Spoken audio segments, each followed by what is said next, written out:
it's very important that the captain you pick has nothing to do with how good they are. It should be their personality, how well they're respected in the dressing room, and can they be a consistent presence in the team? This was one of the most clinical strikers in Europe.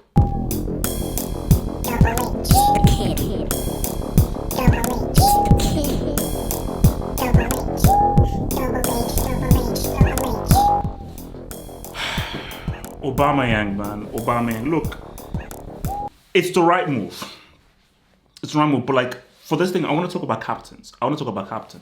Because it's funny though. So basically, as you all know, I do member content, and the horseman content I do here is for your boy Jonas Philbeck, who is a Arsenal fan. So basically, because he's an Arsenal fan, I make content specifically for Arsenal, And this was what I did, I think, last week. I did a piece centered on Aubameyang, based on him now being a brick and him going out. And I think the problems about him now being captain, because if your captain is arguably one of your worst performers, that's a problem. That's an issue. So I want to get to the whole captain thing afterwards, but I want to just focus on Aubameyang. We don't know exactly what has happened. Now, the only thing we know is he came in late from a trip abroad, disciplinary breach, and we don't know whether that was the only thing or whether there was something more, but Arteta now took the decision of, all right, sorry, we can't have a captain arriving late. We can't have, like, for me, like, if I'm a manager and you're a captain and you arrive late, you actually, you know how they say 3 strikes? You get two strikes. If you're a captain, you arrive, I'm like, okay, I'll let this go. Another time, oh, you're no longer captain anymore. Lam ain't arriving late. Khan ain't arriving late. Vieira, back in the day, he ain't arriving late, So, that's the thing, man. And I read a lot of body language. I'm looking at Aubameyang, and you say to yourself that, what's happening? Is it something personal? Or is it just a football related thing? Because something is wrong. This was one of the most clinical strikers in Europe. Bro, 100%. If you look at, because we look at all these guys' conversion rates, like, don't look at just goals. You have to look at conversion rates. He had one of the highest conversion rates when he came into Arsenal, which is that the amount of goals he's scoring with the amount of chances that he's given, he was one of the most clinical. So how did you go from there to everything's going well? You get given the captaincy, you get a people are like, is he going to stay? Is he going to go? Is he going to stay? Is he going to go? As we're thinking about, should Chelsea go for Aubameyang? He commits to Arsenal. It's a huge, big deal. He gets a huge contract, and then suddenly everything just unravels. Because I'm going to make an educated guess. Because I want to educated. This is my educated guess. I may be wrong, but this is my educated guess. I look at Aubameyang and look, the guy is chilling out with the AFC, chilling out with troops. He's a personality. He's got a character, and I can just I really assume that he's a very popular person in the dressing room. Hence why one of Arsenal's best players, very popular in the dressing room. That is a great recipe to be a captain and a leader. I think what's happened is he's out of form, badly out of form. You're seeing the likes of Smith Rowe now rise up, Martinelli now rise up, and the young guys around him play really well and better than him. And I think that he's maybe taken, and maybe that has frustrated him, and that frustration has now spilled over in, so hey, screw it, boom, all right, it's happening and everything. Because how you get out of the rut is, it's tough, bro, it's tough. Ask any professional player, when you're in a bad situation, it's tough to get out of it. It's hard, because like, what do I do? The runs are making it happening. The movements are making it happening. Every time I get that first touch isn't giving me in here. I'm not finding the space that I normally find off the top of my head. The things that I'm doing via second nature ain't coming to me anymore. And that can frustrate you. But for some guy, like for a Cristiano, bro, Cristiano's been in runs, he just keeps going, again. But for Aubameyang, it just seems as if he's like almost given up. And you can just see from his body language that whenever like that's miss against United, even if it was offside, I was like, bro, like, he just sort of like, oh, is it what it is? I'm out of here. So, and this is the key thing, and we're getting into the captain's thing. A captain cannot show bad body language. You cannot. A captain goes down with a sinking ship.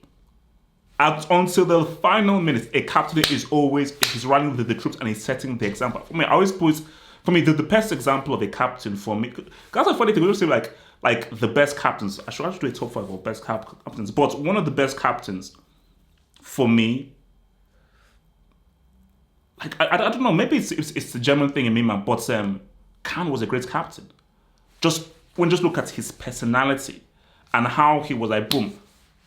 Do you know who an amazing captain is? No, I tell you, Maradona. Maradona was an amazing captain because not only is he clearly the best player on the team, bro, that guy is dying on that pitch. That guy is giving every single thing on that freaking pitch. Lam, another amazing captain where it's consistent. Even Vieira from Arsenal, he's a guy who he's super consistent. He's doing everything on the pitch. He's tackling, he's passing, he's shooting, and he's showing great leadership skills. So here we are, man. Here we are. And that comes to the point of why it's important to who you pick as your captain. I mean, of course, it was right to pick Aubameyang as your captain and so forth. But I think, you see, for me, it's tough because you never want to be in this situation where you have to remove someone's captaincy ever. Which is why you always, because I have to repeat that. As a manager, you never want a situation where you take away the captain from someone because that could mess up the dressing room. And it could just mess with the dynamics of the dressing room, which is very, very, very, very, very key to hold the dressing room intact. So when you're picking a captain, it's important that you pick the right man. It's not about the player, the right man. I'm not a fan of picking the best player as a captain, no. I'm not a fan of that. For me, the captain doesn't need to be the best player. Like, what's it called? During AC Milan's tough, AC Milan had guys like Seedorf, they had freaking Kak, all this, Shevchenko. The captain was Ambrosini. Ambrosini was nowhere near the best player. But obviously, because of his personality and the kind of character that he was a guy who, you know, that this guy is consistent. This guy is going to turn off for training, he's going to do his thing, boom. He's a consistent guy. Again, Vieira. Now, Vieira also happens to be an amazing player as well, probably one of the best midfielders of his generation. But you can just tell his personality is, this guy is a consistent professional. He's a consummate professional. And that's what Vieira was. He was a consummate professional on the field, consummate professional off the field. So I think that, because again, that is a funny thing, because even when I said that, okay, you should take away the captain from Aubameyang, when I was doing the member thing for Jonas, I was like, who do you give it to? Because I was starting to think, like, most of the guys are too young. You can't give it to Smith Rowe. You can't give it to Saka. You can't give it to Gabriel, who's just come into the freaking team. There's no kind of consistent. You can't give it to freaking Ramsdale. So my thing now is, you probably have to give it to Lacazette has to be the captain now. You know, you could maybe try and find a way to get Xhaka back into the team, but you have to give it to an older player who is a consistent performer there. And I think Lacazette has to now be the main striker that is fully into the team. But I think that's the issue with Arsenal, is how many senior players are there? Because I was thinking that most of the players, especially the players who are consistent, are all juniors, are all young players. Arsenal's best players are the youngsters. Ramsdale, he's a youngin. Saka, he's a youngin. Smith Rowe, he's a youngin. Martinelli, he's a youngin. You know, these are all, and these are Arsenal's best players who are quite young, which is an issue, because it should be a blend between junior players and senior players, man. So it's very important that the captain you pick has nothing to do with how good they are. It should be their personality, how well they're respected in the dressing room, and can they be a consistent presence in the team? That's what you need for a captain. Captain doesn't have to be the best player. Doesn't have to be the striker or the goal scorer. No, the striker also, he does his thing. The captain is the leader. He is the. Again, I use an example. My Croatian friend, that I used to have at the place I used to work at. So he's Croatian. He said that obviously Modric is the captain, but he said, you know what? Yeah, Modric may be the captain, but says, do you know who the spiritual leader of the team is? It's Mandzukic. So do you know what I would do? I'm like, okay, I understand why they pick Modric as captain, because Modric is Croatia's greatest ever player, one of the greatest central midfielders of the generation, and perhaps a top 10 midfielder of all time. Homeboy is 36. I know what some other guys are doing at 36 years of age. But knowing that, I'm like, no, Mandzukic is the captain. I'm making Mandzukic the captain. Because the captain for me is who is the spiritual leader of this team. Not who the best players, who is the guy that everyone respects, that once with the dressing room, everyone respects. So I would make Mandzukic the captain for France. I don't know. For me, I've always felt that it was weird that you make Lloris the captain. Because I'm like, do people respect him? I watch a lot of France behind the scenes and everything on Instagram and so forth. And because I read a lot of body language and so forth.